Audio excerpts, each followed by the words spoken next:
আসসালামু আলাইকুম এভরিওয়ান। আশা করি সবাই ভালো আছেন এবং আমরা এখন মানে আমরা ব্যক্তিগতভাবে ভালো, শারীরিকভাবে ভালো আছি। এবার হঠাৎ লাইভে এসেই কি জানালেন রুবিয়া ফাতেমা তনি। স্বামী মারা যাওয়ায় ভীষণ ভেঙে পড়েছেন তনি, যিনি সোশ্যাল মিডিয়াতে দাপিয়ে বেরিয়েছিলেন সবসময়। এবার স্বামীর মৃত্যুতে তার আরও দায়িত্ব বেড়ে গেল। ছেলে মেয়েদের দেখাশোনা এবং বিজনেস সামলানো, এইসব দায়িত্ব নিয়েই সামনের দিকে এগিয়ে চলতে চান তনি। স্বামী মারা যাওয়ার পরেই কিন্তু লাইভে এসে তার কষ্টের কথাগুলো জানিয়েছেন তনি।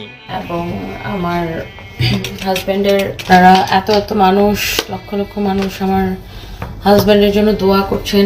সবাইকে আপনাদের কাছে আসলে আপনাদের কাছে অনেক বেশি কৃতজ্ঞ আমি যে তনি জানান, আমার হাজব্যান্ড মারা যাওয়ার পরে আপনারা যে পরিমাণ আমার হাজব্যান্ডের জন্য দোয়া করেছেন এবং ভালোবাসা দেখিয়েছেন আমাকে, আপনাদের প্রতি কৃতজ্ঞ আমি চেষ্টা করব আমার বিজনেসটি সফলভাবে এগিয়ে নেওয়ার জন্য এবং আমার ছেলে মেয়েদেরকেও ভালোভাবে মানুষ করার জন্য।